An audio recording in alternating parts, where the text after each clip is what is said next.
The Pickwick Papers by Charles Dickens. Chapter 2. The first day's journey and the first evening's adventures, with their consequences. That punctual servant of all work, the sun, had just risen and begun to strike a light on the morning of the 13th of May, 1827, when Mr. Samuel Pickwick burst like another sun from his slumbers, threw open his chamber window, and looked out upon the world beneath. Goswell Street was at his feet. Goswell Street was on his right hand. As far as the eye could reach, Goswell Street extended on his left, and the opposite side of Goswell Street was over the way. Such, thought Mr. Pickwick, are the narrow views of those philosophers who, content with examining the things that lie before them, look not to the truths which are hidden beyond. As well might I be content to gaze on Goswell Street forever, without one effort to penetrate to the hidden countries which on every side surround it. And having given vent to this beautiful reflection, Mr. Pickwick proceeded to put himself into his clothes, and his clothes into his portmanteau. Great men are seldom over-scrupulous in the arrangement of their attire. The operation of shaving, dressing, and coffee imbibing was soon performed, and in another hour Mr. Pickwick, with his portmanteau in his hand, his telescope in his greatcoat pocket, and his notebook in his waistcoat, ready for the reception of any discoveries worthy of being noted down, had arrived at the coach stand in St. Martin's-le-Grand. "Cab!" said Mr. Pickwick. "Here you are, sir," shouted a strange specimen of the human race, in a sackcloth coat and apron of the same, who, with a brass label and number round his neck, looked as if he were catalogued in some collection of rarities. This was the waterman. "Here you are, sir.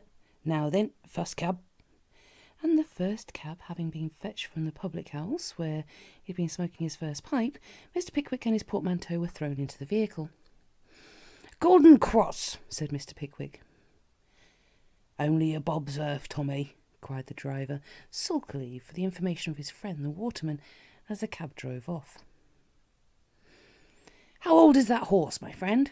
inquired Mr. Pickwick, rubbing his nose with the shilling he had reserved for the fare. 42, replied the driver, eyeing him askant. "What?" ejaculated Mr. Pickwick, laying his hand upon his notebook. The driver reiterated his former statement. Mr. Pickwick looked very hard at the man's face, but his features were immovable, so he noted down the fact forthwith. "And how long do you keep him out at a time?" inquired Mr. Pickwick, searching for further information. 2 or 3 weeks, replied the man. "Weeks!" said Mr. Pickwick in astonishment, and out came the notebook again. "He lives at Pentonwell when he's at home," observed the driver, "but he seldom takes him home on account of his weakness." "On account of his weakness?" reiterated the perplexed Mr. Pickwick. "He always falls down when he's took out the cab," continued the driver, "but when he's in it, we bears him up very tight and takes him in very short, so as he can't very well fall down, and we got a pair of precious large wheels on, so when he does move, they run after him, and he must go on. He can't help it." Mr. Pickwick entered every word of this statement in his notebook, with the view of communicating it to the club, as a singular instance of the tenacity of life in horses under trying circumstances. The entry was scarcely completed when they reached Golden Cross. Down jumped the driver, and out got Mr. Pickwick.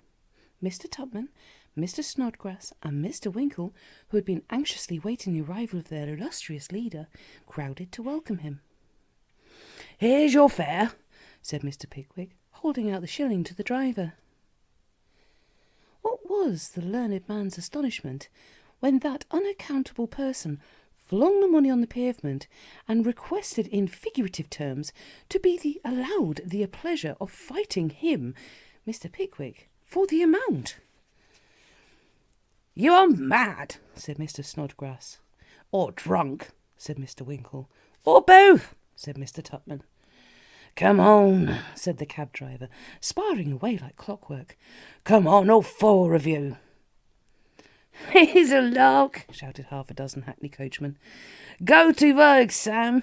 And they crowded with great glee around the party. What's the row, Sam? Inquired one gentleman in black calico sleeves. Row, replied the cabman. What did he want my number for? I don't want your number, said the astonished Mr. Pickwick. What did you take it for, then? Inquired the cabman. I didn't take it, said Mr. Pickwick indignantly. Would anybody believe, continued the cab driver, appealing to the crowd, would anybody believe as an informer that go round a man's cab, not only taking down his number, but every word he says in the bargain? A light flashed upon Mr. Pickwick. It was the notebook. Did he, though? Inquired another cabman. Yes, did he? Replied the first. And then, after aggravating me to assault him, he gets 3 witnesses here to prove it. But I'll give it him if I've 6 months for it. Come on! And the cabman dashed his hat upon the ground with a reckless disregard of his own private property, and knocked Mr. Pickwick's spectacles off, and followed up the attack with a blow on Mr. Pickwick's nose, and another on Mr. Pickwick's chest, and a third in Mr. Snodgrass's eye, and a fourth, by way of variety, in Mr. Tubman's waistcoat, and then danced into the road, and then back again to the pavement, and finally dashed the whole temporary supply of breath out of Mr. Winkle's body, and all in half a dozen seconds. Where's an officer? Said Mr. Snodgrass. Put him under a pump, suggested a hot pieman. You shall smart for this, gasped Mr. Pickwick. Informers, shouted the crowd. Come on, cried the cabman, who had been sparring without cessation the whole time. The mob had hitherto been passive spectators of the scene, but as the intelligence of the Pickwickians, being informers, was spread among them, they began to canvass with considerable vivacity the propriety of enforcing the heated pastry vendor's preposition, and there is no saying what acts of personal aggression they might have committed had not the affray been unexpectedly terminated by the interposition of a newcomer. What's the fun? Said a rather thin, tall young man in a green coat emerging suddenly from the courtyard. Informers, shouted the crowd again. We are not, roared Mr. Pickwick in a tone which, to any dispassionate listener, carried conviction with it. Ain't you, though, ain't you? Said the young man, appealing to Mr. Pickwick, and making his way through the crowd by the infallible process of elbowing the countenances of its component members. That learned man, in a few hurried words, explained the real state of the case. Come along, then, said he of the green coat, lugging Mr. Pickwick after him by main force, and talking the whole way. Here, number 24, take your fare and take yourself off. Respectable gentleman, know him well, none of your nonsense. This way, sir. Where's your friends? All a mistake, I see. Never mind, accidents will happen. Best regulated families, never say die. Down upon your luck. Pull him up, put that in his pipe, light the flavour. Damned rascals. And with a lengthened string of similar broken sentences, delivered with extraordinary volubility, the stranger led the way to the travellers' waiting room, whither he was closely followed by Mr. Pickwick and his disciples. Here, waiter! Shouted the stranger, ringing the bell with tremendous violence. Glasses round, brandy and water, hot and strong, and sweet and plenty. Eye damaged, sir. Waiter, raw beefsteak for the gentleman's eye. Nothing like raw beefsteak for a bruise, sir. Cold lamppost very good, but lamppost inconvenient. Damned odd standing in the open street half an hour with your eye against the lamppost, eh? Very good. And the stranger, without stopping to take breath, swallowed a full half pint of the reeking brandy and water, and flung himself into a chair with as much ease as if nothing uncommon had occurred. Whilst his 3 companions were busily engaged in proffering their thanks to their new acquaintance, Mr. Pickwick had leisure to examine his costume and appearance. He was about the middle height, but the thinness of his body and the length of his legs gave him the appearance of being much taller. The green cord had been a smart dress garment in the days of swallowtails, but had evidently in those times adorned a much shorter man than the stranger, for the soiled and faded sleeves scarcely reached to his wrists. It was buttoned closely up to his chin, at the imminent hazard of splitting at the back, and an old stock without vestige of shirt collar ornamented his neck. His scanty black trousers displayed here and there those shiny patches which bespeak long service, and were strapped very tightly over a pair of patched and mended shoes, as if to conceal the dirty white stockings which were nevertheless distinctly visible. His long black hair escaped in negligent waves from beneath each side of his old pinched-up hat, and glimpses of his bare wrists might be observed between the tops of his gloves and the cuffs of his coat sleeves. His face was thin and haggard, but an indescribable air of jaunty impudence and perfect self-possession pervaded the whole man. Such was the individual on whom Mr. Pickwick gazed through his spectacles, which he had fortunately recovered, and to whom he proceeded, when his friends had exhausted themselves, to return in chosen terms his warmest thanks for his recent assistance. "Never mind," said the stranger, cutting the address very short. "Said enough, no more. Smart chap, that cabman. Handled his fives well. But if I'd been your friend in the green jemmy, damn me, punch his head. God, I would. Pigs whisper. Pieman too. No gammon." This coherent speech was interrupted by the entrance of the Rochester coachman to announce that the Commodore was on the point of starting. "Commodore," said the stranger, starting up. "My coach. Place booked. One outside. Leave you to pay for the brandy and water. One change for a 5. Bad silver. Brummagem buttons. Won't do. No go, eh?" And he shook his head most knowingly. Now it so happened that Mr. Pickwick and his 3 companions had resolved to make Rochester their first halting place too, and having intimated to their new-found acquaintance they were journeying to the same city, they agreed to occupy the seat at the back of the coach, where they could all sit together. "Up with you," said the stranger, assisting Mr. Pickwick onto the roof with so much precipitation as to impair the gravity of that gentleman's deportment very materially. "Any luggage, sir?" inquired the coachman. "Who, I? Brown paper parcel, that's all. I've a luggage gone by water. Packing cases nailed up, big as houses. Heavy, damned heavy," replied the stranger, as he forced into his pocket as much as he could of the brown paper parcel, which presented most suspicious indications of containing one shirt and a handkerchief. Heads, take care of your heads," cried the loquacious stranger, as they came out under the law archway, which in those days formed the entrance to the courtyard. "Terrible place, dangerous work. Other day, 5 children, mother, tall lady eating sandwiches, forgot the arch. Crash, knock, children look around, mother's head off, had sandwich in her hand, no mouth to put it in. Head of a family off. Shocking. Looking at Whitehall, sir, fine place, little window. Somebody else's head off there, eh, sir? He didn't keep a sharp enough lookout either, eh, sir, eh?" "I am ruminating," said Mr. Pickwick, "on the strange mutability of human affairs." "Ah, I see. In at the palace door one day, out the window the next. Philosopher, sir?" "An observer of human nature, sir," said Mr. Pickwick. So am I. Most people are when they've little to do and less to get. Poet, sir." "My friend Mr. Snodgrass has a strong poetic turn," said Mr. Pickwick. "So have I," said the stranger. "Epic poem, 10,000 lines, Revolution of July. Composed it on the spot. Mars by day, Apollo by night. Bang the field piece, twang the lyre." "You were present at that glorious scene, sir," said Mr. Snodgrass. "Present? Think I was. Fired a musket. Fired with an idea. Rushed into wine shop, wrote it down. Back again, whiz, bang, another idea. Wine shop again, pen and ink. Back again, cut and slash. Noble time, sir. Sportsman, sir?" abruptly turning to Mr. Winkle. "A little, sir," replied the gentleman. "Fine pursuit, sir. Fine pursuit. Dogs, sir?" "Not just now," said Mr. Winkle. Used to keep dogs. Fine animals. Sagacious creatures. Dog of my own once. Pointer. Surprising instinct. Out shooting one day, entering enclosure. Whistled, dog stopped, whistled again. Ponto, no go. Stock still, called him. Ponto, wouldn't move. Dog transfixed. Staring at a board, looked up, saw an inscription. Gamekeeper has orders to shoot all dogs found in this enclosure.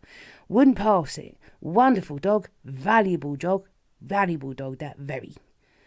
Singular circumstance, that, said Mr. Pickwick. Will you allow me to make a note of it? Certainly, sir, certainly. 100 more anecdotes of the same animal. Fine girl, sir, to Mr. Tracy Tupman, who had been bestowing sundry anti-Pickwickian glances on a young lady by the roadside. Very, said Mr. Tupman. English girls not so fine as Spanish. Noble creatures, jet hair, black eyes, lovely forms, sweet creatures, beautiful. You have been in Spain, sir, said Mr. Tracy Tupman. Lived there, ages. Many conquests, sir? Inquired Mr. Tupman. Conquests? Thousands. Don Bolaro, Fizgig, Grandee, only daughter. Donna Christina, splendid creature. Loved me to distraction. Jealous father. High-souled daughter. Handsome Englishman. Donna Christina in despair. Prussic acid. Stomach plump in my portmanteau. Operation performed. Old Bolaro in ecstasies. Consent to our union. Join hands, floods tears. Romantic story. Very.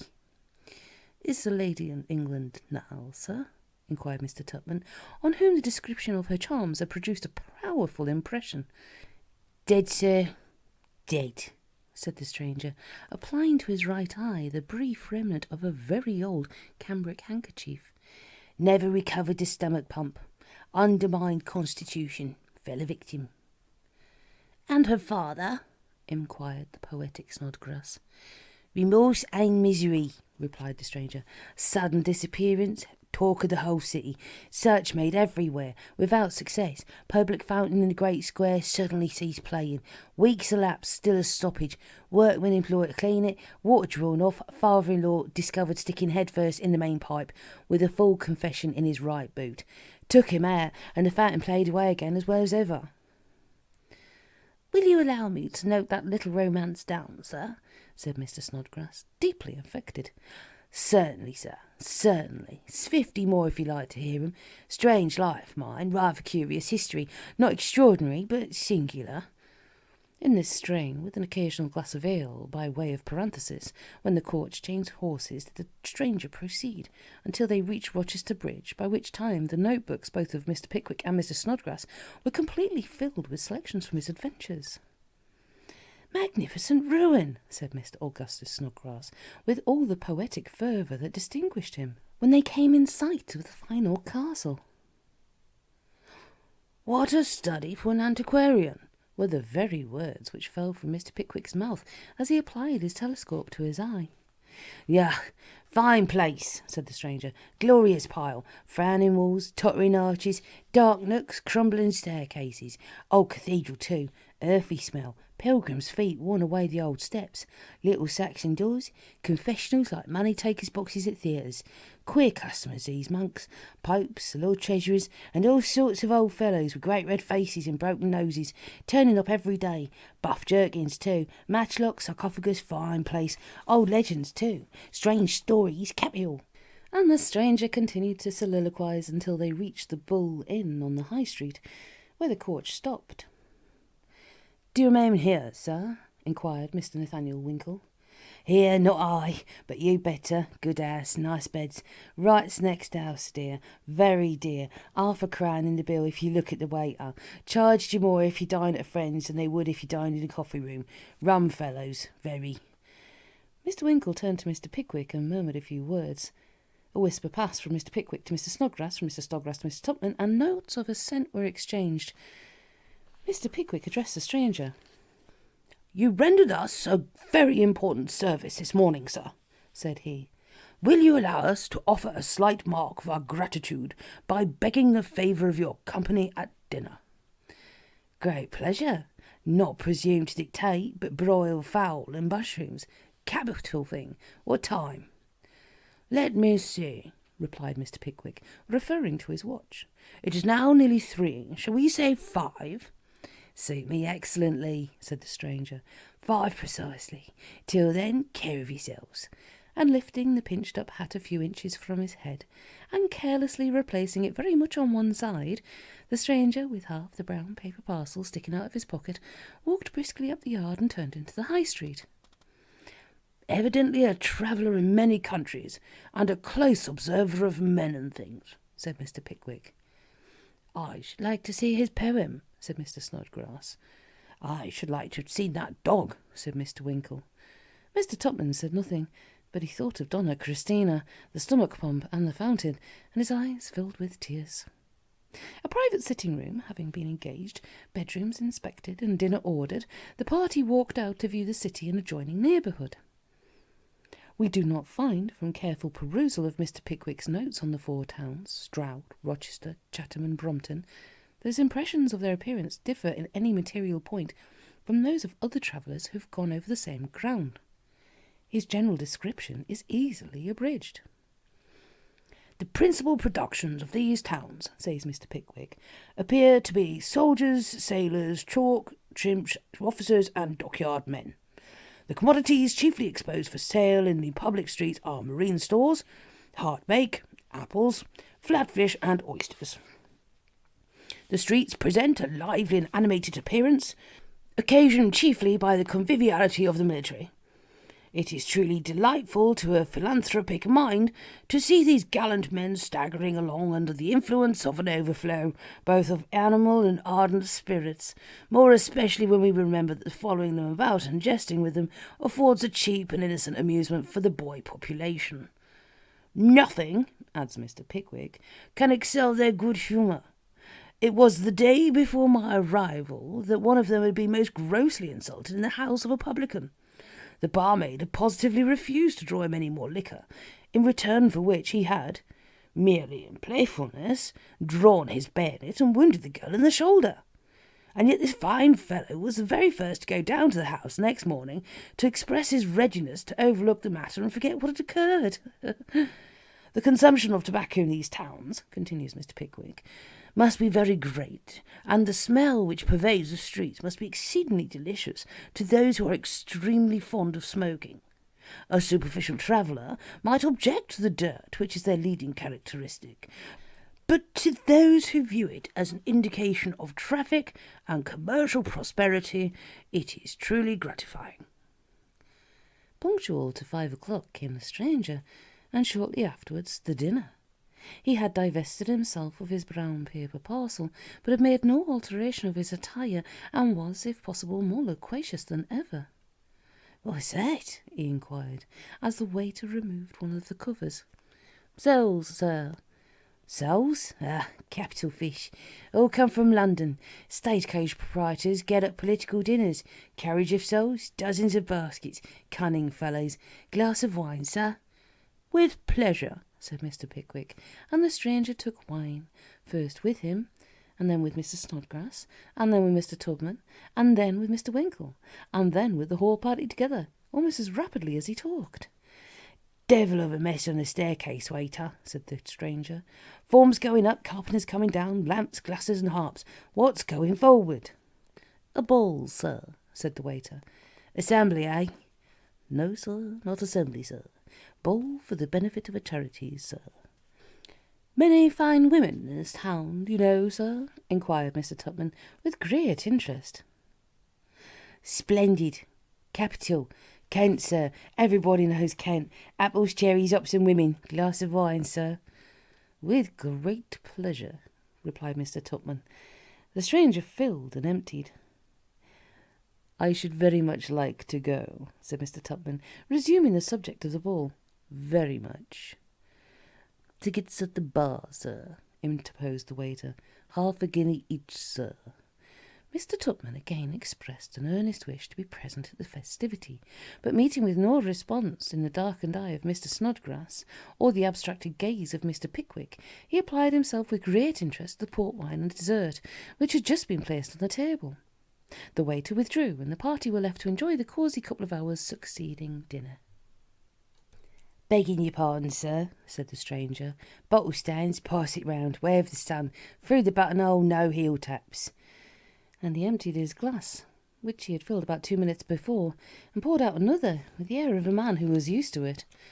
The wine was passed, and a fresh supply ordered. The visitor talked, the Pickwickians listened.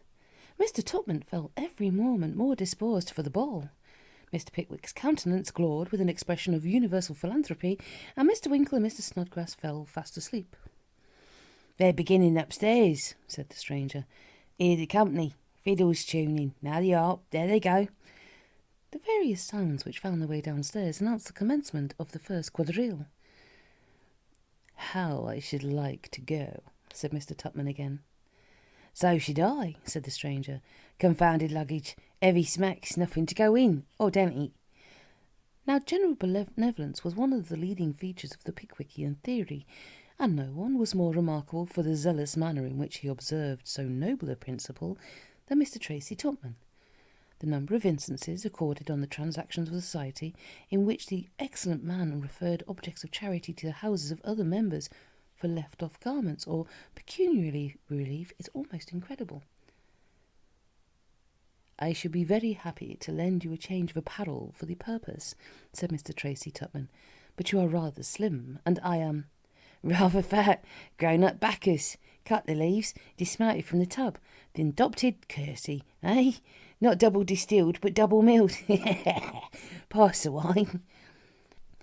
Whether Mr. Tupman was somewhat indignant at the peremptory tone in which he was desired to pass the wine, which the stranger passed so quickly away, or whether he felt very properly scandalized at an influential member of the Pickwick Club being ignominiously compared to a dismounted Bacchus, is a fact not yet completely ascertained. He passed the wine, coughed twice, and looked at the stranger for several seconds with a stern intensity. As that individual, however, appeared perfectly collected and quite calm under his searching glance, he gradually relaxed and reverted to the subject of the ball. "I was about to observe, sir," he said, "that though my apparel would be too large, a suit of my friend Mr. Winkle's would perhaps fit you better." The stranger took Mr. Winkle's measure with his eye, and that feature glistened with satisfaction as he said, "Just the thing." Mr. Tupman looked round him. The wine, which had exerted its somniferous influence over Mr. Snodgrass and Mr. Winkle, had stolen upon the senses of Mr. Pickwick. That gentleman had gradually passed through the very stages which precede the lethargy produced by dinner and its consequences. He had undergone the ordinary transitions from the height of conviviality to the depth of misery, and from the depth of misery to the height of conviviality. Like a gas lamp in the street, with the wind in the pipe, he had exhibited for a moment an unnatural brilliancy, then sunk so low as to be scarcely discernible. After a short interval he had burst out again, to enlighten for a moment, then flickered with an uncertain, staggering sort of light, and then gone out altogether. His head was sunk upon his bosom, and perpetual snoring, with a partial choke occasionally, were the only audible indications of the great man's presence. The temptation to be present at the ball, and to form its first impressions of the beauty of the Kentish ladies, was strong upon Mr. Tupman. The temptation to take the stranger with him was equally great. He was wholly unacquainted with the place and its inhabitants, and the stranger seemed to possess a great knowledge of both, as if he had lived there from his infancy. Mr. Winkle was asleep, and Mr. Tupman had had sufficient experience in such matters to know that the moment he woke he would, in the ordinary course of nature, roll heavily to bed. He was undecided. "Fill your glass and pass the wine," said the indefatigable visitor. Mr. Tupman did as he was requested, and the additional stimulus of the last glass settled his determination. "Winkle's bedroom is inside mine," said Mr. Tupman. "I couldn't make him understand what I wanted if I woke him now, but I know he has a dress suit and a carpet bag, and supposing you wore it to the ball and took it off when we returned, I could replace it without troubling him at all about the matter." "Capital," said the stranger. "Famous plan. Damned odd situation. 14 coats in the packing cases and obliged to wear another man's. Very good notion, that, very." "We must purchase our tickets," said Mr. Tupman. "Not worth while splitting a guinea," said the stranger. "Toss who shall pay for both. I call you, spin, first time, woman, bewitching woman." And down came the sovereign, with the dragon, called by courtesy a woman, uppermost. Mr. Tupman rang the bell, purchased the tickets, and ordered chamber candlesticks. In another quarter of an hour, the stranger was completely arrayed in a full suit of Mr. Nathaniel Winkle's. "It's a new coat," said Mr. Tupman, as the stranger surveyed himself with great complacency in a cheval glass. "The first that's been made with our club button." And he called his companion's attention to the large gilt button that displayed a bust of Mr. Pickwick in the centre and the letters P.C. on either side. PC, said the stranger. Queer set out. Old fellow's likeness and PC. What does PC stand for? Peculiar coat, eh? Mr. Tupman, with rising indignation and great importance, explained the mystic device. Rather short in the waist, ain't it? Said the stranger, screwing himself around to catch a glimpse in the glass of the waist buttons, which were halfway up his back. Like a general postman's coat. Queer coats those, made by contract, no measuring, mysterious dispensations of Providence.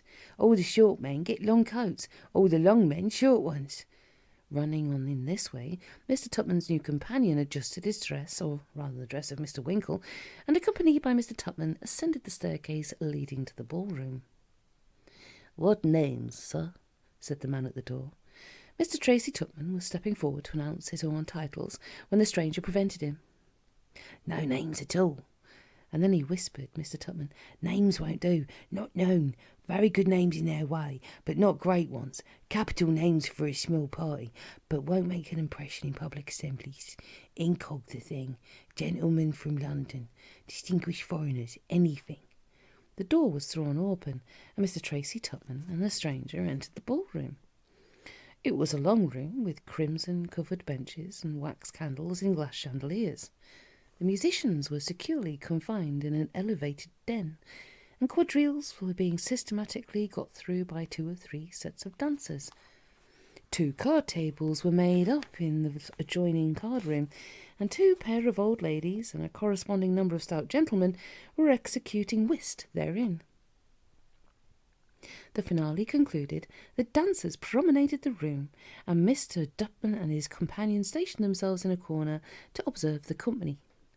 "Wait a minute," said the stranger. "Fun presently. Nob's not come yet. Queer place. Dockyard people of upper rank don't know dockyard people of lower rank. Dockyard people of lower rank don't know small gentry. Small gentry don't know tradespeople. Commissioner don't know anybody." "Who's that little boy with the light hair and pink eyes and the fancy dress?" inquired Mr. Tupman. "Hush, pray. Pink eyes, fancy dress, little boy, nonsense. Ensign 97th, Honourable Wilnot Snipe. Great family, Snipes, very."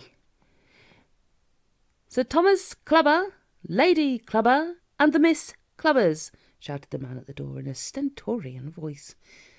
A great sensation was created throughout the room by the entrance of a tall gentleman in a blue coat and bright buttons, a large lady in blue satin, and 2 young ladies on a similar scale in fashionably made dresses of the same hue. "Commissioner, head of the yard, great man, remarkably great man," whispered the stranger in Mr. Tupman's ear, as the charitable committee ushered Sir Thomas Clubber and family to the top of the room. The Honourable Wilmot Snipe and other distinguished gentlemen crowded to render homage to the Miss Clubbers, and Sir Thomas Clubber stood bolt upright and looked majestically over his black neckerchief at the assembled company. "Mr. Smithy, Mrs. Smithy, and the Misses Smithy," was the next announcement. "What's Mr. Smithy?" inquired Mr. Tracy Tupman. "Something in the yard," replied the stranger. The Smithy bowed deferentially to Sir Thomas Clubber, and Sir Thomas Clubber acknowledged the salute with conscious condescension. Lady Clubber took a telescopic view of Mrs. Smithy and family through her eyeglass, and Mrs. Smithy stared in her turn at Mrs. Somebody Else, whose husband was not in the dockyard at all. "Colonel Boulder, Mrs. Colonel Boulder, and Miss Boulder," were the next arrivals. "Head of the garrison," said the stranger, in reply to Mr. Tupman's inquiring look. Miss Boulder was warmly welcomed by the Miss Clubbers. The greeting between Mrs. Colonel Boulder and Lady Clubber was of the most affectionate description.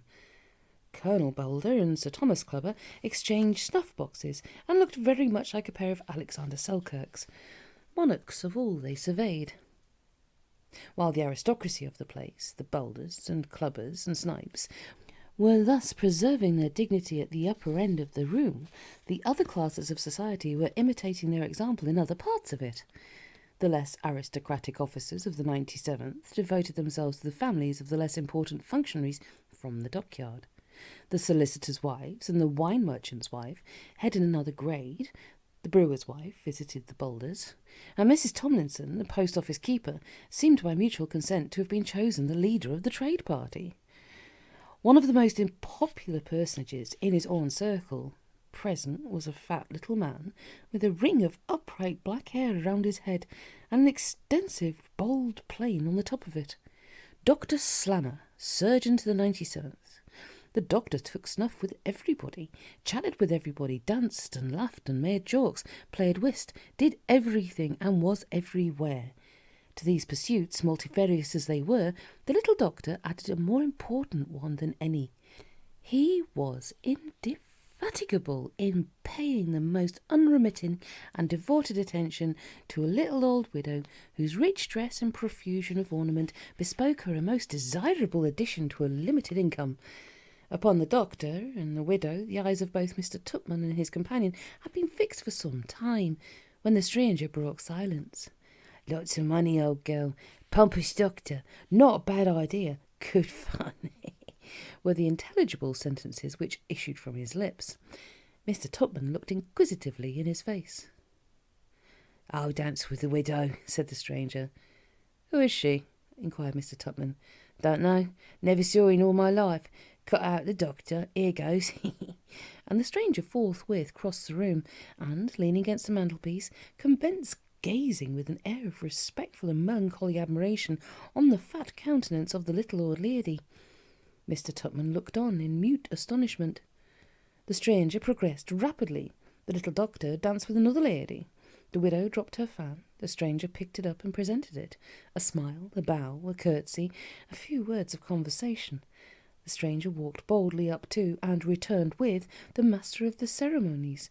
A little introductory pantomime, and the stranger and Mrs. Budger took their places in a quadrille. The surprise of Mr. Tupman at this summary proceeding, great as it was immeasurably exceeded by the astonishment of the doctor. The stranger was young, and the widow was flattered. The doctor's attentions were unheeded by the widow, and the doctor's indignation was wholly lost on this imperturbable rival. Dr. Slammer was paralysed. He, Dr. Slammer of the 97th, to be extinguished in a moment by a man whom nobody had ever seen before, and whom nobody knew even now. Dr. Slammer of the 97th rejected. Impossible. It could not be. Yes, it was. There they were. What? Introducing his friend. Could he believe his eyes? He looked again, and was under the painful necessity of admitting the veracity of his optics. Mrs. Budger was dancing with Mr. Tracy Chapman. There was no mistaking the fact. There was the widow before him, bouncing bodily here and there with unwonted vigour, and Mr. Tracy Tupman hopping about with a face expressive of the most intense solemnity, dancing, as a good many people do, as if a quadrille was not a thing to be laughed at, but a severe trial to the feelings, which it requires inflexible resolution to encounter. Silently and patiently did the doctor bear all this, and all the handings of negus, and watching for glasses, and darting for biscuits, and coquetting that ensued but a few seconds after the stranger had disappeared to lead Mrs. Budger to her carriage. He darted swiftly from the room with every particle of his hitherto bottled-up indignation effervescing from all parts of his countenance in a perspiration of passion. The stranger was returning, and Mr. Tupman was beside him. He spoke in a low tone and laughed. The little doctor thirsted for his life. He was exulting. He had triumphed. "Sir," said the doctor in an awful voice, producing a card and retiring to an angle of the passage, "my name is Slammer, Dr. Slammer, sir, 97th Regiment, Chatham Barracks, my card, sir, my card," and would have added more, but his indignation choked him. "Ah," replied the stranger coolly. "Slammer, much obliged. Polite attention, not ill now, Slammer, but when I am, knock you up." "You are a shuffler, sir," gasped the furious doctor. "A poltroon, a coward, a liar, will nothing induce you to give me your card, sir?" "Oh, I see," said the stranger, half aside. "Negus too strong here. Liberal landlord. Very foolish. Very. Lemonade much better. Hot rooms. Elderly gentleman. Suffer for it in the morning. Cruel, cruel, cruel." And he moved on a step or two. "You are stopping in this house, sir," said the indignant little man. "You are intoxicated now, sir. You shall hear from me in the morning, sir. I shall find you out, sir. I shall find you out." Rather you find me out than find me at home, replied the unmoved stranger. Dr. Sloane looked unutterable ferocity as he fixed his hat on his head with an indignant knock, and the stranger and Mr. Tupman ascended to the bedroom of the latter to restore the borrowed plumage to the unconscious Winkle. That gentleman was fast asleep. The restoration was soon made. The stranger was extremely jocose, and Mr. Tracy Tupman, being quite bewildered with wine, niggers, lights, and ladies, thought the whole affair an exquisite joke. His new friend departed, and after experiencing some slight difficulty in finding the orifice in his nightcap, originally intended for the reception of his head, and finally overturning his candlestick in his struggles to put it on, Mr. Tracy Tupman managed to get into bed by a series of complicated evolutions, and shortly afterwards sank into repose. 7 o'clock had hardly ceased striking on the following morning when Mr. Pickwick's comprehensive mind was aroused from the state of unconsciousness in which slumber had plunged it, by a loud knocking at his chamber door. "Who's there?" said Mr. Pickwick, starting up in bed. "Boots, sir." "What do you want?" "Please, sir, can you tell me which gentleman of your party wears a bright blue dress coat with a gilt button with P.C. on it?" "It's been given out to brush," thought Mr. Pickwick. "The man has forgotten whom it belongs to. Mr. Winkle," he called out. "Next room but 2 on the right hand." "Thank you, sir," said the Boots, and away he went. "What's the matter?" cried Mr. Tupman, as a loud knocking at his door roused him from his oblivious repose. "Can I speak to Mr. Winkle, sir?" replied the Boots from the outside. "Winkle, Winkle," shouted Mr. Tupman, calling into the inner room. "Hello?" replied a faint voice from within the bedclothes. "You're wanted. Someone at the door." And having exerted himself to articulate thus much, Mr. Tracy Tupman turned round and fell fast asleep again. "Wanted?" said Mr. Winkle, hastily jumping out of bed and putting on a few articles of clothing. "Wanted? At this distance from town? Who on earth can want me?" "Gentleman in the coffee room, sir," replied the Boots, as Mr. Winkle opened the door and confronted him. "Gentleman says he'll not detain you for a moment, sir, but he can take no denial." "Very odd," said Mr. Winkle. "I'll be down directly." He hurriedly wrapped himself in a travelling shawl and dressing gown and proceeded downstairs. An old woman and a couple of waiters were cleaning in the coffee room, and an officer in undress uniform was looking out of the window. He turned round as Mr. Winkle entered and made a stiff inclination of the head. Having ordered the attendants to retire and closed the door very carefully, he said, "Mr. Winkle, I presume?" "My name is Winkle, sir." "You will not be surprised, sir, when I inform you that I have called here this morning on behalf of my friend Dr. Slammer of the 97th. "Dr. Slammer?" said Mr. Winkle. "Dr. Slammer.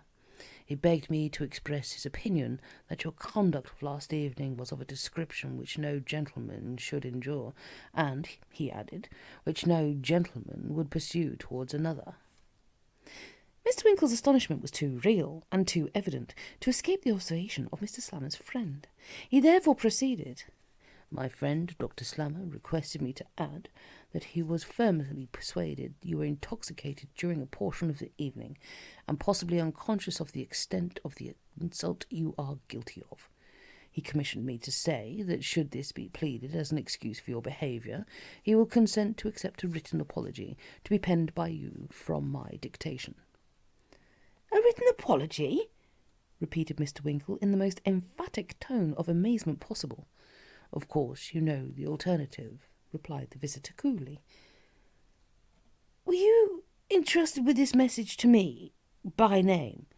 inquired Mr. Winkle, whose intellects were hopelessly confused by this extraordinary conversation.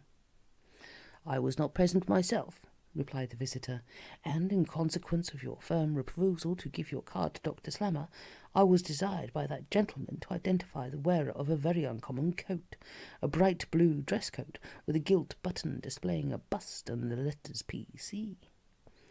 Mr. Winkle actually staggered with astonishment as he heard his own costume thus minutely described. Dr. Slammer's friend proceeded.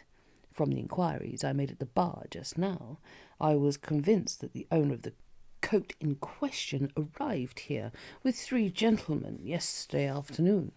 I immediately sent up to the gentleman who was described as appearing as the head of the party, and he at once referred me to you. If the principal tower of Rochester Castle had suddenly walked from its foundation and stationed itself opposite the coffee-room window, Mr. Winkle's surprise would have been as nothing compared with the profound astonishment with which he heard this address. His first impression was that his coat had been stolen. "Will you allow me to detain you one moment?" said he. "Certainly," said the unwelcome visitor. Mr. Winkle ran hastily upstairs, and with a trembling hand opened the bag. There was the coat in its usual place, but exhibiting, on close inspection, evident tokens of having been worn on the preceding night. "It must be so," said Mr. Winkle, letting the coat fall from his hands. "I took too much wine after dinner, and have very vague recollection of walking about the streets and smoking a cigar afterwards. Fact is, I was very drunk.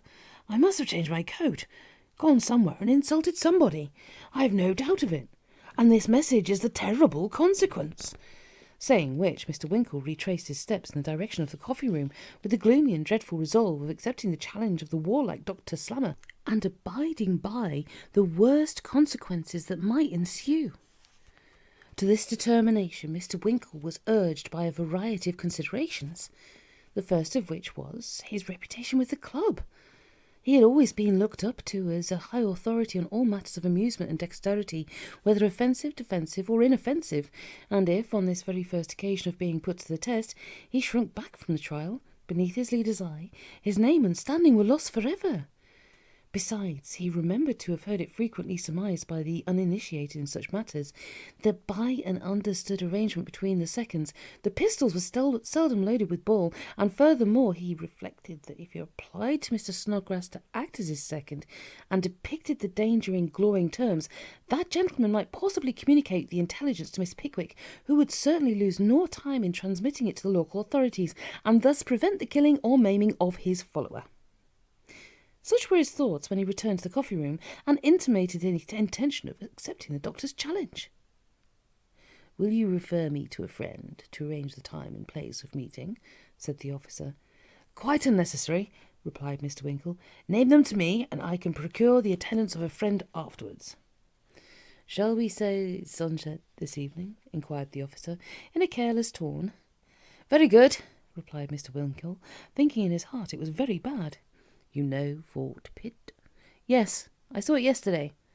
"If you will take the trouble to turn into the field which borders the trench, take the footpath to the left when you arrive at an angle of the fortification, and keep straight on until you see me. I will precede you to a secluded place where the affair can be conducted without fear of interruption." "Fear of interruption?" thought Mr. Winkle. "Nothing more to arrange, I think," said the officer. "I'm not aware of anything more," replied Mr. Winkle. "Good morning." "Good morning." And the officer whistled a lively air as he strode away. That morning's breakfast passed heavily off. Mr. Tupman was not in a condition to rise after the unwonted dissipation of the previous night. Mr. Snodgrass appeared to labour under a poetical depression of spirits, and even Mr. Pickwick evinced an unusual attachment to silence and soda water. Mr. Winkle eagerly watched his opportunity. It was not long wanting. Mr. Snodgrass proposed a visit to the castle, and as Mr. Winkle was the only other member of the party disposed to walk, they went out together. "Snodgrass," said Mr. Winkle, when they had turned out the public street. "Snodgrass, my dear fellow, can I rely on your secrecy?" As he said this, he most devoutly and earnestly hoped he could not. "You can," replied Mr. Snodgrass. "Hear me swear." No, interrupted Winkle, terrified at the idea of his companion's unconsciously pledging himself not to give information. Don't swear, it's quite unnecessary." Mr. Snodgrass dropped the hand which he had, in the spirit of posy, raised towards the cloud as he made the above appeal, and assumed an attitude of attention. "I want your assistance, my dear fellow, in an affair of honour," said Mr. Winkle. "You shall have it," said Mr. Snodgrass, clasping at his friend's hand. "With a doctor. Dr. Slammer of the 97th, said Mr. Winkle, wishing to make the matter appear as solemn as possible. "An affair with an officer, seconded by another officer, at sunset this evening, in a lonely field beyond Fort Pitt." "I will attend you," said Snodgrass. He was astonished, but by no means dismayed. It is extraordinary how cool any party but the principal can be in such cases. Mr. Winkle had forgotten this, and he had judged his friend's feelings by his own. "The consequences may be dreadful," said Mr. Winkle. "I hope not," said Mr. Snodgrass. "The doctor, I believe, is a very good shot," said Mr. Winkle. "Most of the military men are," observed Mr. Snodgrass calmly. "But so are you, aren't you?" Mr. Winkle replied in the affirmative, and perceiving that he had not alarmed his companions sufficiently, changed his ground. "Snodgrass," he said, his voice tremulous with emotion, "if I fall, you'll find in a packet which I shall place in your hands a note for my father." This attack was a failure also. Mr. Snodgrass was affected, but he undertook the delivery of the note as readily as if it had been a twopenny postman. "If I fall," said Mr. Winkle, "or if the doctor falls, you, my dear friend, will be tried as an accessory before the fact. Shall I involve my friend in transportation, possibly for life?" Mr. Snodgrass winced a little at this, but his heroism was invincible. "In the cause of friendship," he fervently exclaimed, "I would brave all dangers." How Mr. Winkle cursed his companion's devoted friendship internally as they walked silently along side by side for some minutes, each immersed in his own meditations. The morning was wearing away, and he grew desperate. "Snodgrass," he said, stopping suddenly, "do not let me be balked in this matter. Do not give information to the local authorities. Do not obtain the assistance of several peace officers to take either me or Dr. Slammer of the 97th Regiment, at present quartered in Chatham Barracks, into custody, and thus prevent this duel. I say, do not." Mr. Snodgrass seized his friend's hand warmly as he enthusiastically replied, "Not for the worlds." A thrill passed over Mr. Winkle's frame as the conviction that he had nothing to hope from his friend's fears and that he was destined to become an animated target rushed forcibly upon him. The state of the case having been formally explained to Mr. Snodgrass, and a case of satisfaction pistols with the satisfactory accompaniments of powder, ball, and caps having been hired from a manufacturer in Rochester, the two friends returned to their inn. Mr. Winkle to ruminate on the approaching struggle, and Mr. Snodgrass to arrange the weapons of war and put them into proper order for immediate use. It was a dull and heavy evening when they again sallied forth on their awkward errand. Mr. Winkle was muffled up in a huge cloak to escape observation, and Mr. Snodgrass bore under his the instruments of destruction. "Have you got everything?" said Mr. Winkle in an agitated tone. "Everything," replied Mr. Snodgrass. "Plenty of ammunition in case the shots don't take effect. There's a quarter of a pound of powder in the case, and I've got 2 newspapers in my pocket for the loadings." These were instances of friendship for which any man might reasonably feel most grateful. The presumption is that the gratitude of Mr. Winkle was too powerful for utterance, as he said nothing but continued to walk on, rather slowly. "We are in excellent time," said Mr. Snodgrass, as they climbed the fence of the first field. "The sun is just going down." Mr. Winkle looked up at the declining orb, and painfully thought of the probability of his going down himself before long. "There's the officer!" exclaimed Mr. Winkle, after a few minutes' walking. "Where?" said Mr. Snodgrass. "There! The gentleman in the blue cloak." Mr. Snodgrass looked in the direction indicated by the forefinger of his friend, and observed a figure, muffled up, as he had described. The officer evinced his consciousness of their presence by slightly beckoning with his hand, and the two friends followed him at a little distance as he walked away. The evening grew more dull every moment, and a melancholy wind sounded through the deserted fields like a distant giant whistling for his house-dog. The sadness of the scene imparted a sombre tinge to the feelings of Mr. Winkle. He started as they passed the angle of the trench. It looked like a colossal grave. The officer turned suddenly from the path, and after climbing a paling and scaling a hedge, entered a secluded field. 2 gentlemen were waiting in it. One was a little fat man with black hair, and the other, a portly personage in a braided surtout, was sitting with perfect equanimity on a camp-stool. "The other party and a surgeon, I suppose," said Mr. Snodgrass. "Take a drop of brandy." Mr. Winkle seized the wicker bottle which his friend proffered, and took a lengthened pull at the exhilarating liquid. "My friend, Sir Mr. Snodgrass," said Mr. Winkle as the officer approached. Dr. Slammer's friend bowed and produced a case similar to that Mr. Snodgrass carried. "We have nothing farther to say, sir, I think," he coldly remarked as he opened the case. "An apology has been resolutely declined." "Nothing, sir," said Mr. Snodgrass, who began to feel rather uncomfortable himself. "Will you step forward?" said the officer. "Certainly," replied Mr. Snodgrass. The ground was measured and preliminaries arranged.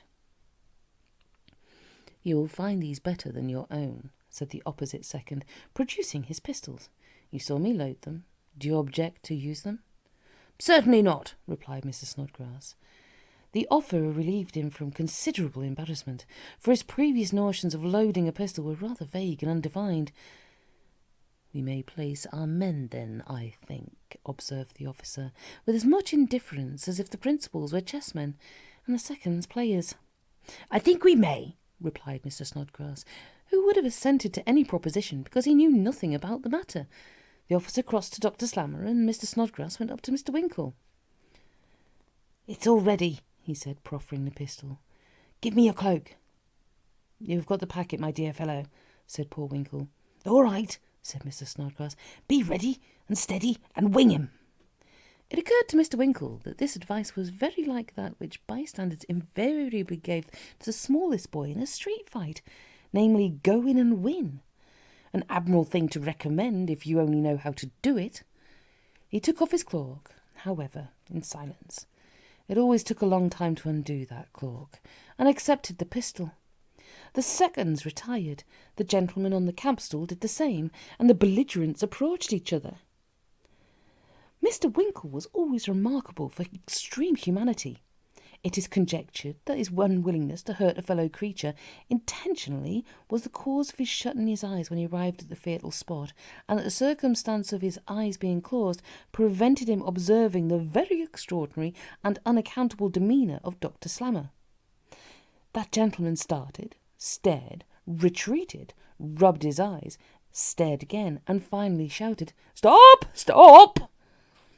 "What's all this?" said Dr. Slammer, as his friend and Mr. Snodgrass came running up. "That's not the man!" "Not the man?" said Dr. Slammer's second. "Not the man?" said Mr. Snodgrass. "Not the man," said the gentleman with the campstool in his hand. "Certainly not," replied the little doctor. "That's not the person who insulted me last night." "Very extraordinary," exclaimed the officer. "Very," said the gentleman with the campstool.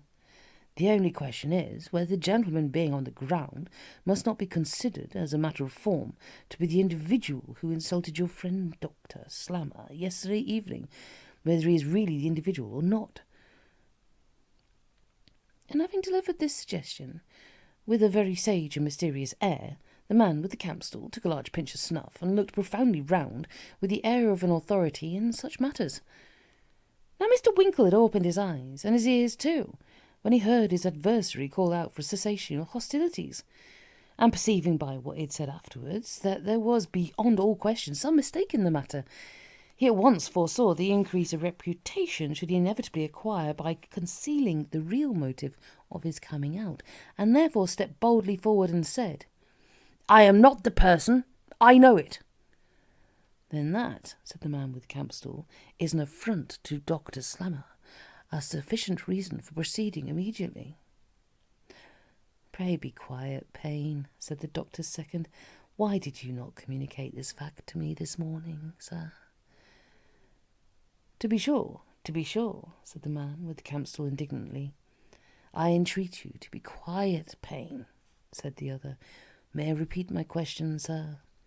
"Because, sir," replied Mr. Winkle, who had time to deliberate upon his answer, "because, sir, you described an intoxicated and ungentlemanly person as wearing a coat which I have the honour not only to wear, but to have invented.